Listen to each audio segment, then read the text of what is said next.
Made to be Whole is intended for informational purposes only. It is not intended to replace the advice or care of a licensed healthcare professional. Participating in this podcast does not constitute a provider-patient relationship with Krista Michener, AHP Integrative Health, or any of the guests featured on Made to be Whole. Krista Michener, AHP Integrative Health, and or any featured guests are not responsible for any losses, damages, or liabilities that may arise from use of information obtained from this podcast or associated materials, including but not limited to reading material, videos, or use of featured products such as supplements or other health-related products or practices. Please consult a healthcare professional for any health-related concerns that you are experiencing. Hi, I'm Krista Michener, and welcome to episode 1 of Made to be Whole. I am going to talk a little bit today about what is integrative health, because that's the foundation of my approach to practice as a nurse practitioner. So integrative health to me means two things. In the technical sense of the word, if you look it up, talks about integrating what's called allopathic medicine, which is your more traditional Western medical doctor, with other quote unquote alternative or more natural methods of healing. It integrates those two together. I believe, and that's been my experience as a patient, as a mom, and as a provider, that that's where we get the best results, when we take the best of both worlds. We look at data, we look at you, and we say, how can we put these things together to help you be well? Because the thing that matters the most at the end of the day is your health and your quality of life. Another part of this integrative approach, though, is integrating the whole person, all the body systems. We are in a healthcare environment where people are divided into systems and sent off to specialists. You see your cardiologist for your heart problem, your pulmonologist for your breathing problem, your psychiatrist for your mental health problem, your GI doctor because you have tummy pain, and nobody wants to talk about the other person's parts or how they all work together, but our body doesn't exist in silos or puzzle pieces that just kind of fit together with some glue. They all affect each other. So to me, integrative health is the willingness to look at the whole person and how each body system affects the other body systems. I'll give you my favorite example for that would be anxiety. Mental health is a big focus for me. Before I became an NP, I was a board certified psychiatric mental health registered nurse. I worked in psychiatry for several years, and I've loved, as a primary care provider, tackling mental health. Funny little story about my background. I was actually going to go back to school to do the Psych NP program, but I was going to go to the University of Cincinnati and they had stopped offering that. So I decided to do primary care.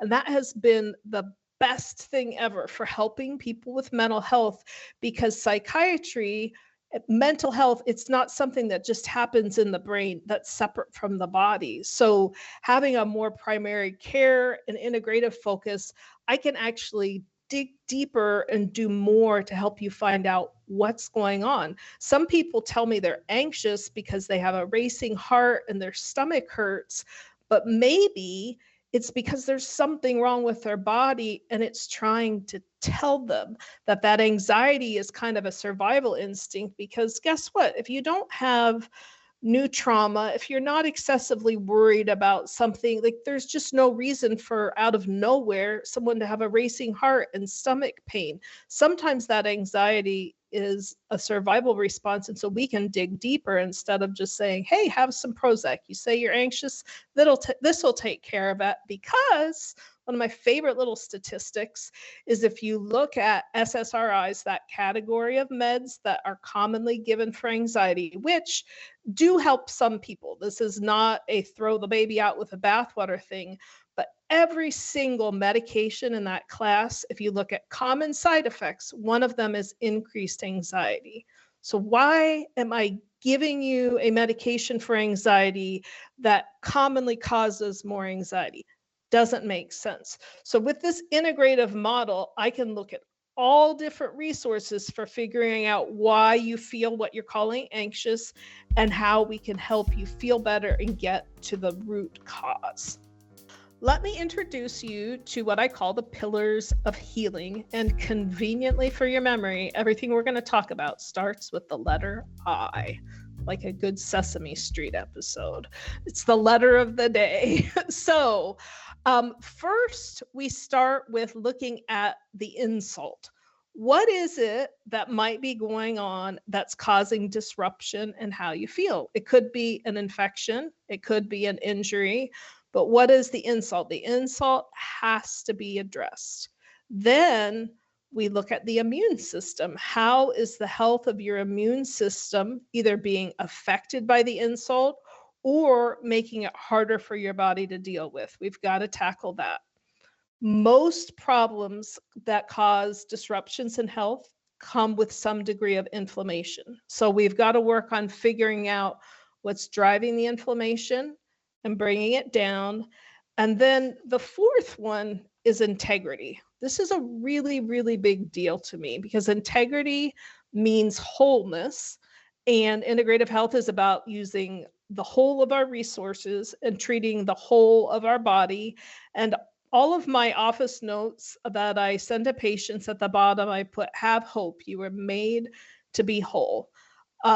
Where I came up with this, to give you a little bit of a background, is I have 6 kids, and a lot of them have struggled with mental health problems, especially my oldest ones. And we've spent a lot of money over a lot of years seeing different professionals.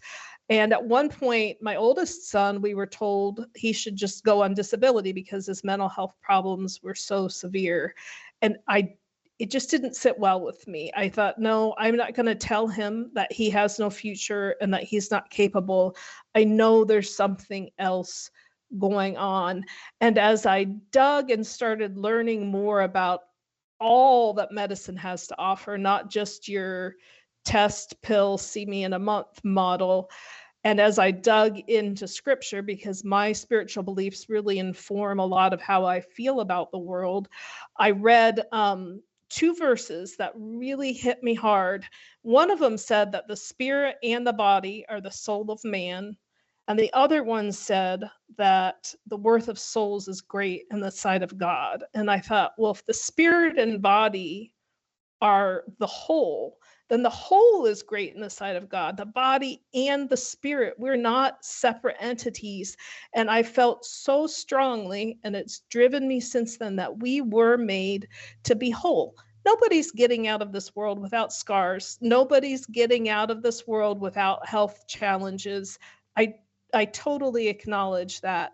But I think there is much, much, much more healing available to us than our kind of conventional insurance, pharmaceutical driven model is telling us. So that's what I base this on.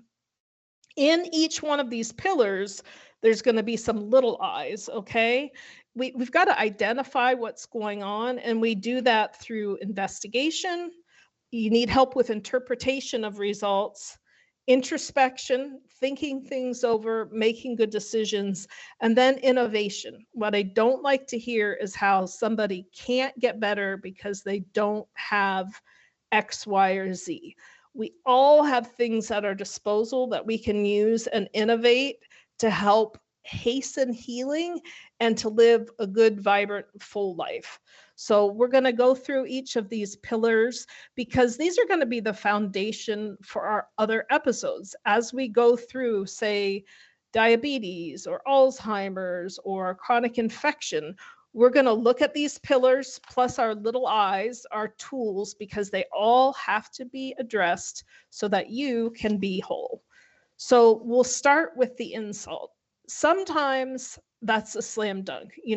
One of my boys last year was swinging really, really high and jumped off the swing and landed on his arm and broke it in half.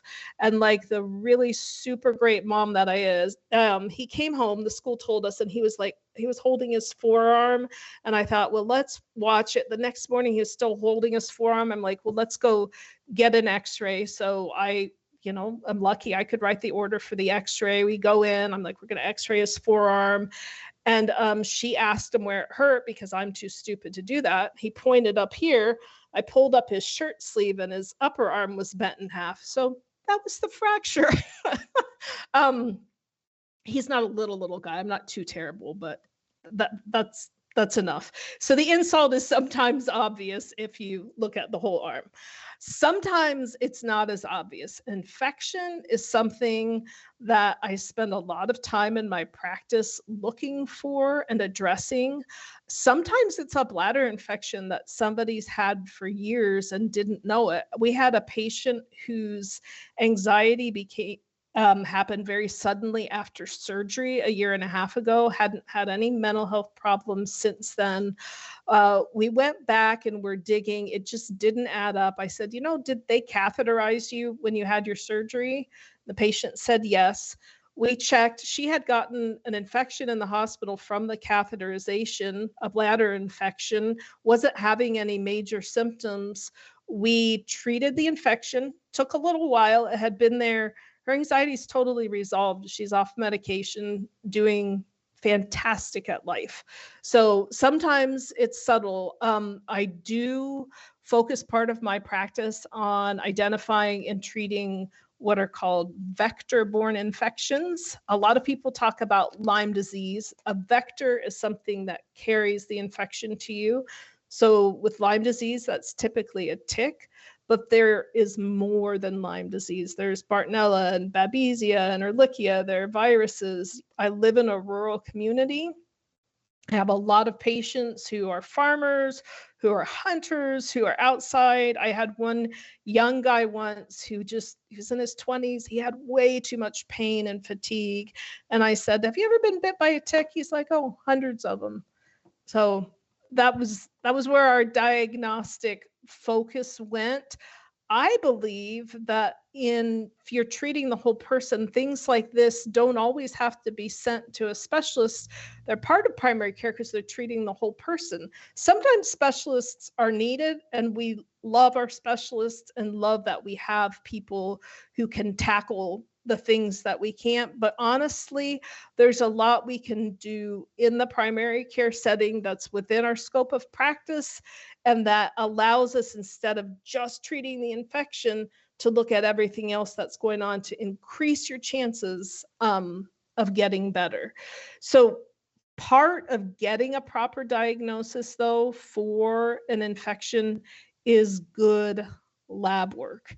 Yes, you can make, for some things, what's called a clinical diagnosis, where you take a really careful history, you put the pieces together and the timeline together, and you've got pretty good certainty that it could be bladder related, or maybe related to Bartonella or Borrelia, one of these other infections. But really, good lab work is fantastic, and it will, even though sometimes it costs extra money, good diagnostic testing is going to save you money in the long run because it takes the guesswork out of it. So we will talk in my show about different labs that are available, the sensitivity of these labs, where to get them, cost, what's covered by insurance, what's not. And then there's got to be a little bit of introspection too. Sometimes people hear a diagnosis that they don't want, but if they stop and really think, it could be true. A little bit about this world of these infections I'm talking about, the Lyme, Bartonella, Babesia. I went to my first ILADS conference, I think 3 or 4 years ago. ILADS is the International Lyme and Associated Diseases Society. And I went because I had a patient who had a pretty sudden, severe decline that just didn't add up to me. I had just read a book about how some infections can cause chronic issues. I suspected that with her. We did some really good testing. We had positive results, but I didn't know yet what to do with it. So I went to the conference. I started thinking, my gosh, this has got to be what's happening with some of my kids. This has got to explain some of these crazy things. So I took them to be seen. They started getting tested, coming back positive for different infections. The doctor we were seeing said, Krista, you really ought to get yourself tested. So come to find out, if we're putting all the labs and the timeline together, I had Bartonella and Babesia, and I gave it to all 5 of my biological kids in pregnancy. So that's why life has had a rough start for some of them. And I had to really sit and think. I thought, you know what? That this can't be. How could this be? How could I have this infection? I don't remember a tick bite. I don't remember a beginning to this, but when I was honest with myself, I was a cross country runner in high school many years and many pounds ago. And we spent a lot of time in our short shorts in the woods, sitting on the grass. It was during a cross country season that I had mono twice. And Epstein-Barr is really kind of an opportunistic infection. Everyone's exposed to it at high school, but not everyone gets sick. I started having monthly sore throats that fall, where once a month I would get great big pussy red tonsils and get feverish. And I always tested negative for strep. I eventually had my tonsils out, but I had learned in that conference that the Borrelia spirochete, which is the bacteria that causes Lyme disease, reproduces every 28 days. So these monthly sore throats, could that have been a pattern? Had I seen a bite? No. But do I look at the back half of my body regularly? Actually, I avoid that at all costs. I don't look at the back half of my body at all. And the ticks that can spread infection are super, super tiny. So you've got to do a little bit of introspection when you're getting results and gathering information, and be honest with yourself. So next, we're going to move on to your immune system. I think COVID is a fantastic example of why the immune system matters and how you can have one infection, even multiple people who were exposed at the same time, who have vastly different outcomes. You could have in one family, someone, say everybody went to a party or a family reunion, they were all exposed. You may have one family member who had no symptoms, one family member who had mild symptoms, one family member who was in bed for a week or so, but then crawled out and got back to life. And unfortunately, a lot of us have had a family member or friend who died. So why is that? Same infection, same exposure. Well, when we put all of our tools into place, our investigation can help us figure out some things that can lead to that. We heard a lot in the news about like diabetes, obesity, all of these risk factors. But I think that was kind of like a cursory look over. Yes, some of those things put you more at risk, but our immune systems are very different, partly because of nutrition, sleep, overall health, but there are also genetic things that make our immune systems respond differently. So I've been doing recently a lot more genetic testing with a company called Intelix DNA. It's called functional genomics. So what that means is they test for genes, and there are hundreds of genes they look for, but they only check things that you can do something about. They don't need to find the gene that tells me that I'm short. I already know that, and there's nothing I can do about it, or that I have blue eyes, or any of those things. They don't even test genes that are diagnostic of specific illnesses. We only look for genes that are going to tell us about my body and why it responds the way it does to certain triggers. So, for example, we have some people who we find out through genes that they have an impaired ability to clear toxins. So there are some people who can get exposed to something, their body does a good job cleaning things out, the filters are all working. Some people have genetic things that make that more difficult. But here's the beautiful part of this test. Everything that we find links to research about what you can do as a workaround for that. So we know that nutrition, for example, is an important part of your immune system. My kids know that they have limited confidentiality, and I am cautious with what I share. My oldest son, Daniel, he is 26. He did this test recently. He's struggled so much with health problems, and he was about like maybe we're 60% of the way there, 70% of the way there, but something was missing. So I said, the test is expensive, but I think this would be worth your money. So we did it. And one of the things we saw that we fixed immediately that had life-changing results is he has impaired ability to absorb vitamin B12 in his gut. So he can take B12 pills all day long and they're not going to get absorbed. So we started giving him B12 shots, and we figured out that the sweet spot was about every other day before the benefits wore off. And it's been life-changing. Absolutely life-changing, because now he's getting something in a form he can absorb. There are some people who have impaired ability to absorb vitamin D that we find out through testing. They may have impaired vitamin D receptors. So we have to use higher doses, and we have to use things like magnesium and sulforaphane to upregulate vitamin D receptors. We need to give it with vitamin K because that increases absorption. So that's one example of something that testing can help us figure out about your immune system specifically. There's more, but that's the beginning. So next we will move on to inflammation, and there have been books and books and books and articles written about inflammation. One thing that I would caution for most people, and this is with most things, not just inflammation, rarely is there one magic solution. With most things in health, we're finding all the pieces of the puzzle. We have to control inflammation from a symptom perspective just to survive, but then we also have to look at digging at the causes of it. So this is another place where the genomic testing that I talked about has some really super great benefits. It's been interesting in some of my sickest patients that we've done that test on.